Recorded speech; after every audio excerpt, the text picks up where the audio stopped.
Hi, welcome back to my channel. If you're new here, thank you so much for choosing to stop by and watch this amazing video. If you are not yet a subscriber, please hit the subscribe button. My name is Fisayo Patrick, and in this video, I'm going to be talking about 3 key spaces that you can play in as a social media manager. 3 key spaces you can play in as a social media manager. And the first one is freelancing. The second one is in-house, and the third one is agency owner. So let's go into the 3 and see the amazing benefits that each of them have to offer. So the first thought that comes to mind when you are planning to go into social media management is, should I do freelance or should I work in-house for a corporate organization, or should I start my own agency? At least that's what came to my own mind when I was about to start. And I did do freelance and I've done in-house, right? But I realized that in-house wasn't really what I wanted to do, right? Because I couldn't deal with the flows that comes with working for a corporate organization. So I decided to opt for freelance, which is what I currently do. But then I started to ask myself this question: is that all? Am I going to be a freelance social media manager for the rest of my life? Am I going to be limited by my capacity, right? So does it matter if I can only book 2 or 3 clients per month or per quarter for the rest of my life? And I figured that I wanted to do something much more, which is to own an agent. So let's take a look at the 3. And we're going to be starting first with freelancing.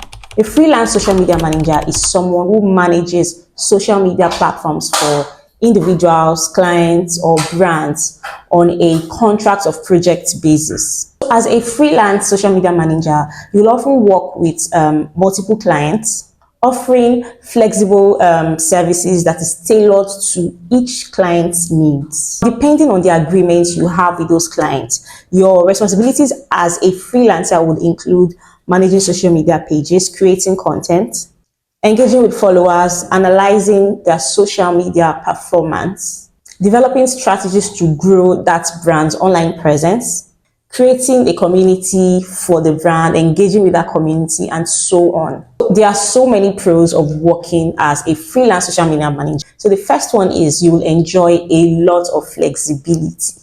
And one really interesting thing about working as a freelancer is this particular point: flexibility. You get to set your own work schedules, get to set your own work terms, and you are working remotely, so you can work from anywhere in the world. You are not an employee of anybody. You're not an employee of any client, right? You are your own boss. And because of that, you can achieve work-life balance. So this is one of the reasons why many people start out as freelancing. Many people opt for freelancing in the social media management field. Number 2, you will enjoy diversity. So as a freelance social media manager, right, you're hired for your expertise on different social media platforms. So you get to work with different industries, different brands, you get to work on different projects, you get to work with different people. So for me, I've worked with school owners, I've worked with pastors, I've worked with churches, I've worked with graphics designers, I've worked with hairdressers, I've worked with fashion designers, I've worked with a whole lot of people.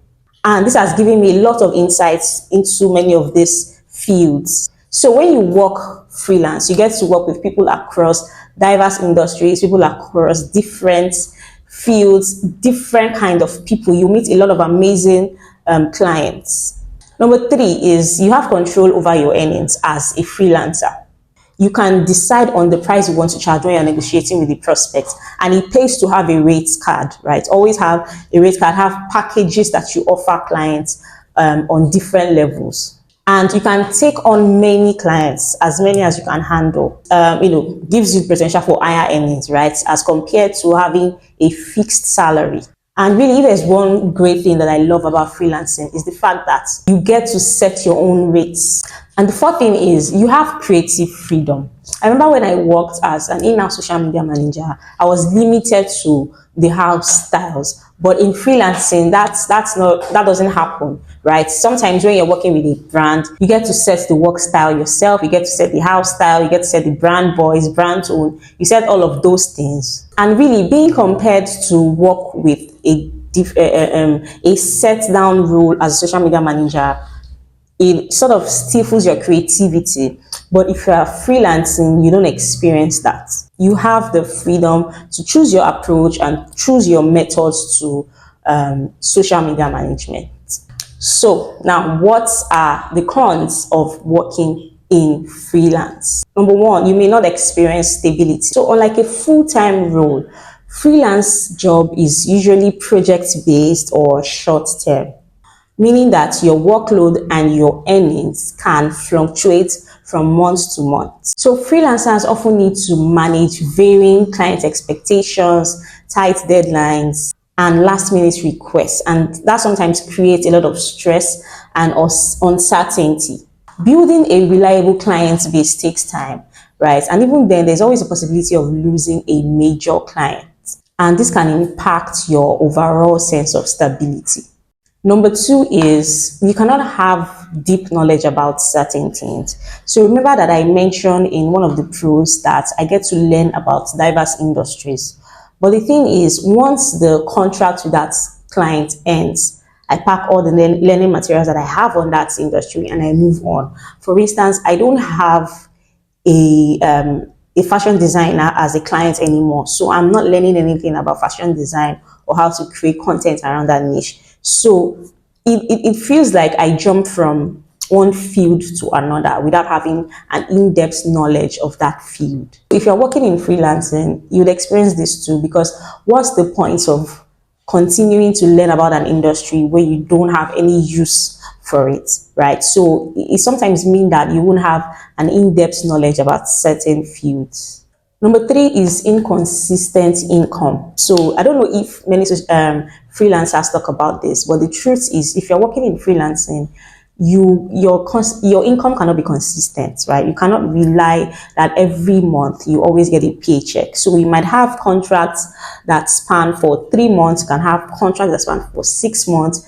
Sometimes clients may or may not renew. So it means that the next paycheck is not really secured. So sometimes that happens in freelancing. Once a client terminates a contract, that is the end of that income stream from that client. So some days you are smiling to the bank, other days you are hearing crickets. You do not get the guaranteed salary that comes in as a full-time employee.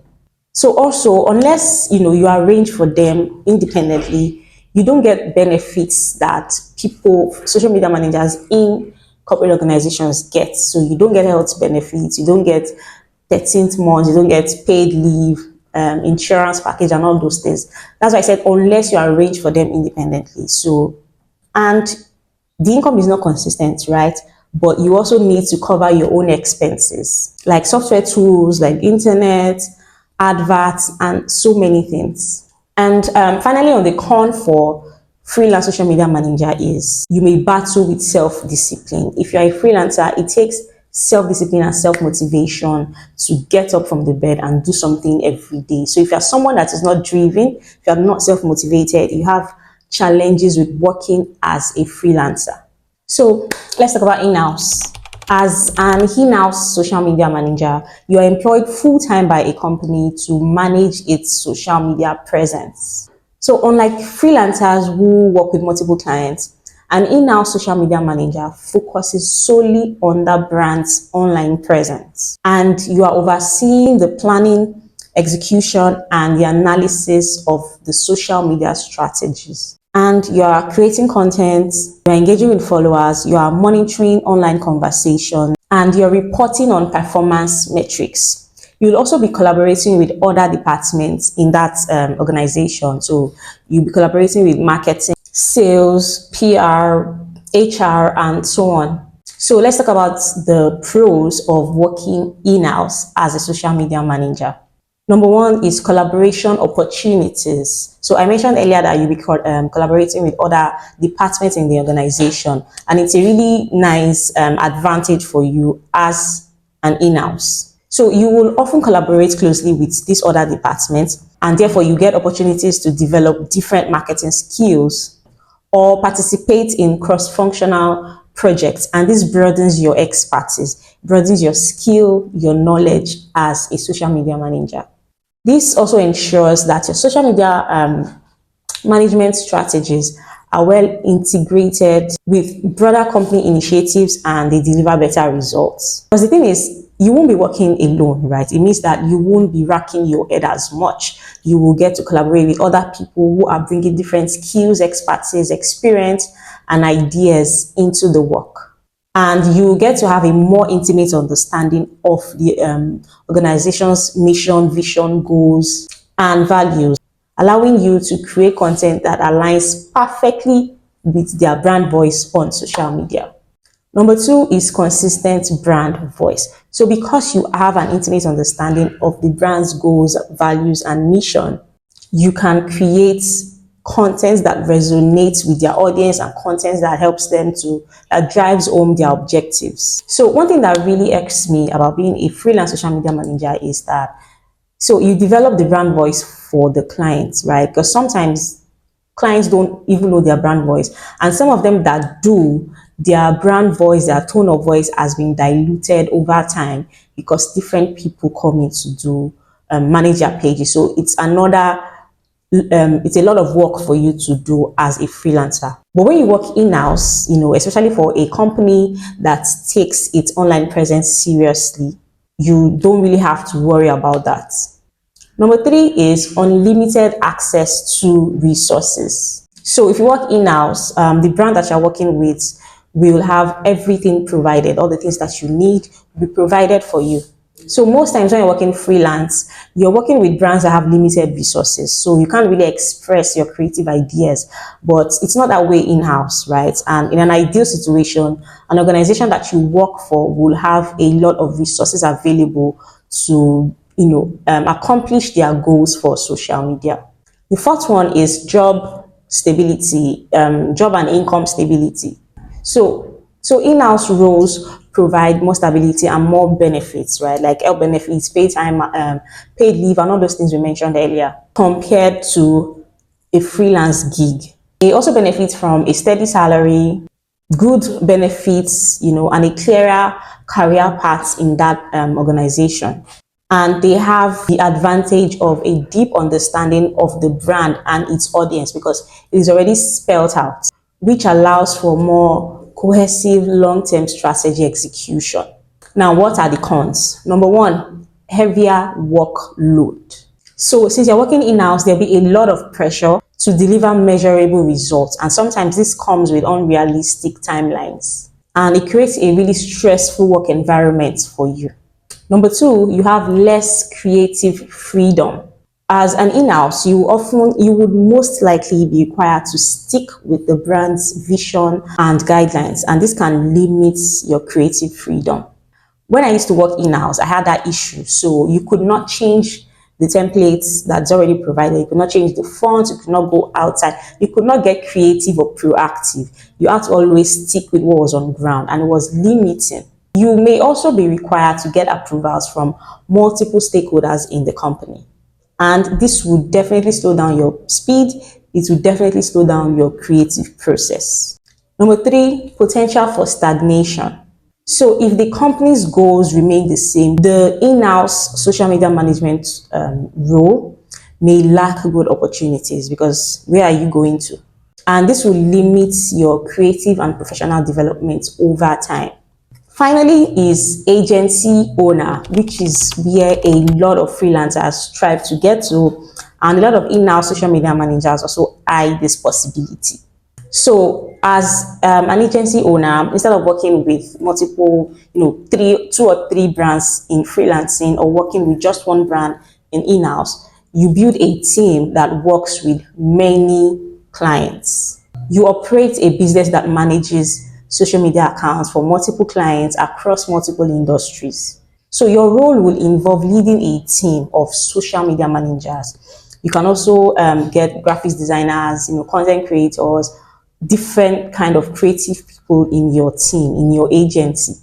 So you may initially start as a solo operator, but as the business grows, you begin to hire talents from people who are skilled in different aspects that your agency needs, and then your team grows, your business expands. So one significant part of your job is hiring the right talents and also sourcing for clients. So here you will need to know how to market your services, you need to know how to network, you need to know how to pitch your services to potential customers, and you also need to know how to build relationships. So what are the pros? Number one, revenue growth. So unlike freelancing and in-house, running an agency allows you to take on multiple clients simultaneously, increasing your earning potential as your team and your client base grow. So you can offer a range of services like social media management, content creation, social media page auditing, advertising, analytics, and so many others, allowing for upselling and cross-selling, and this helps to increase your revenue streams. Number two is delegation. So you are running a business and building a team. Therefore, as your agency grows, you can delegate tasks to your team, allowing you to focus on higher level strategy and business development. So by not focusing on the day-to-day social media management task, you can focus more on working on your business. Number three is diverse client base. So you work with multiple clients from different industries, keeping your work dynamic and keeping it interesting. You will also get broader experience, right? Managing accounts for companies in various sectors. And this ultimately makes you more versatile. Number four, you have creative autonomy. So as the owner, you get to create and execute the vision for your agency. From choosing clients to deciding on service offerings, workflows, branding, and so on. So you have creative autonomy, which is more freedom to develop innovative strategies. And you get to work from anywhere in the world. You get to build your team from anywhere in the world, because don't forget, you operate majorly remotely, you operate virtually. So you can be here in Nigeria and have your team in the UK, in Dubai, in wherever in the world. You can also have clients from wherever in the world.